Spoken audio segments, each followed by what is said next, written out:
میں شیطان کا مقصد ہوتا ہے۔ اپنی نظروں کی حفاظت اللہ تبارک و تعالی ہمیں مدنی ذہن عطا فرما دے کہ نظر کی حفاظت انتہائی ضروری ہے، اور اس کی حفاظت نہ کرنے والے کے لیے ایسی وعیدات ہے کہ کیا عرض کرو۔ چنانچہ میرے آقا صلی اللہ تعالی علیہ وآلہ وسلم نے ارشاد فرمایا، تم میں سے کسی کے سر میں لوہے کی کیل ٹھونک دیا جانا اس کے لیے اس سے بہتر ہے کہ وہ عورت کو ہاتھ لگائے جو اس کے لیے حلال نہیں، یعنی اجنبی عورت جس کے لیے حلال نہیں۔ اب بھی نہیں مانیں گے، اب بھی ان جگہوں سے باز نہیں آئیں گے جہاں یہ سارے کام ہوتے ہیں۔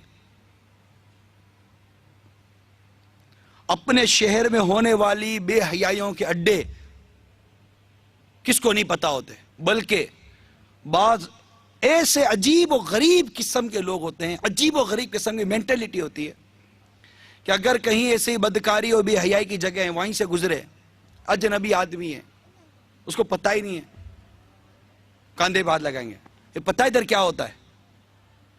ہاں ادھر وہ ہوتا ہے۔ ارے خدا کے بندے، زبان کا قفل مدینہ لگا، کیوں بتا رہے اس کو؟ جس گلی میں جانا ہی نہیں ہے اس گلی کا پتہ کیوں بتا رہے ہو؟ اس کو کیوں چھیڑ رہے ہو کہ یہاں یہ سارے کام ہوتے ہیں؟ ایسی باتیں کیوں کرتے ہیں؟ آپس سے بیٹھے ہوئے بھی یہ باتیں ہوتی رہتی ہیں۔ تو منقول ہے کہ عورتوں کے ساتھ تنہائی میں بیٹھنے سے بچ، قسم اس ذات کی جس کے قبضے قدرت میری جان ہے، جب بھی کوئی مرد کسی اجنبی عورت کے ساتھ تنہائی میں ہوتا ہے تو ان کے درمیان شیطان داخل ہو جاتا ہے جو بدکاری پر اکساتا ہے، اور کسی آدمی کا مٹی یا گاڑے سے لتھڑے ہوئے خنزیر کو چھو لینا اس کے لیے سے کہیں اچھا ہے کہ اس کا کاندھا کسی عورت کے کاندھے سے چھو جائے جو اس کے لیے حلال نہیں ہے۔ طبرانی کے حوالے سے یہ نقل ہے۔ تو کتنی وعیدات ہے میرے میٹھے پیارے اسلامی بھائیوں۔ اللہ تبارک و تعالی ہم سب کو اس بدکاری سے ہمیں بھی محفوظ فرمائے، ہماری نسلوں کو محفوظ فرمائے۔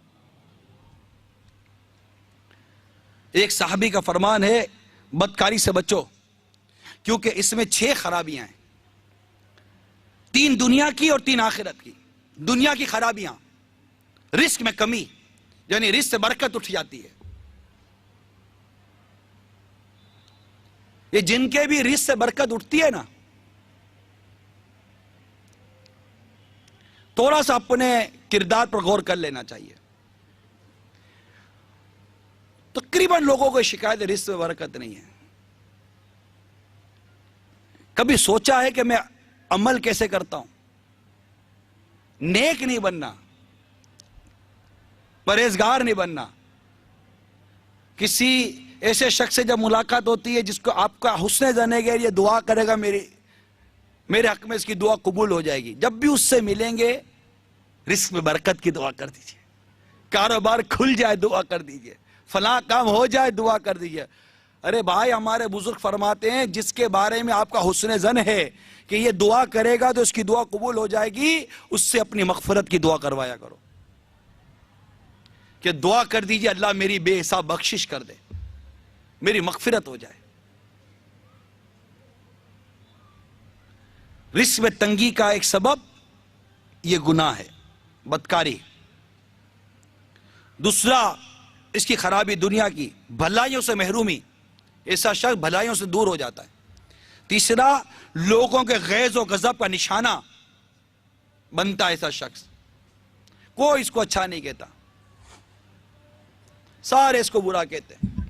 یعنی آپ یہ دیکھ لیجئے کہ اگر آپ کو آپ کی بیٹی کی شادی کسی سے کرنی ہے، بہن کی شادی کسی سے کرنی ہے، اور آپ کو یہ پتہ چل جائے کہ یہ شخص اس فعل میں مبتلا ہے، آپ دو گے اپنی بیٹی اس کو، تو کوئی اس کو لوگ اچھا نہیں کہتے، غیظ و غضب لوگوں کا آتا ہے۔ اور آخرت کی 3 خرابیاں یہ ہیں: اللہ تعالیٰ کی ناراضگی،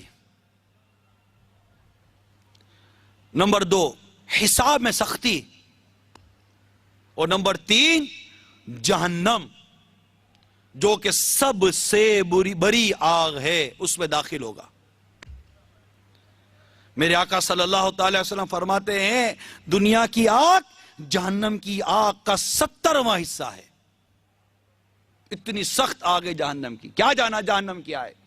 ہم سنتے رہتے ہیں جہنم میں لے جانے والا کام ہے، جہنم میں لے جانے والا کام ہے۔ ہم نے کیا جانا جہنم کیا ہے؟ سنتے ہیں اور اوپر سے نکل جاتی ہے۔ جہنم کیا ہے؟ ایک مرتبہ سرکار مدینہ راحت قلب و سینہ فیض گنجینہ صاحب معطر پسینہ صلی اللہ تعالی علیہ وسلم حضرت جبرائیل علیہ السلام کو ارشاد فرمایا ذرا جہنم کے بارے میں تو کچھ بتاؤ۔ انہوں نے عرض کیا اے سراپا حمد و ستائش، وہ انتہائی سیاہ ہے، اگر سوئی کے سوراخ کے برابر حصہ بھی دنیا میں ظاہر ہو جائے تو روئے زمین کی ہر چیز کو بھزم کر دے، اور اگر اس کا ایک کپڑا زمین اور آسمان کے درمیان لٹکا دیا جائے تو زمینی حیات اس کی بدبو سے ناپید ہو جائے، اور اگر اس کے زقوم کا ایک قطرہ زمین پر ٹپک پڑے تو اہل زمین کی زندگی اجیرن ہو جائے، اور اگر اللہ عز و جل کا بیان کردہ انیس فرشتوں میں سے ایک زمین پر اتر آئے تو اہل دنیا اس کی جلن اور عجیب شکل سے مبہوت ہو جائیں، اور اگر اللہ تعالیٰ کا بیان فرمودہ زنجیر کی ایک کڑی زمین پر گر جائے تو وہ تحت الثری تک پہنچ جائے پھر بھی نہ ٹھہرے۔ یہ سن کر ہمارے آقا صلی اللہ تعالی علیہ وسلم فرمایا جبرائیل بس کرو، جبرائیل بس کرو۔ یہ کہہ کر میرے آقا رونے لگے۔ میرے آقا صلی اللہ تعالی علیہ وسلم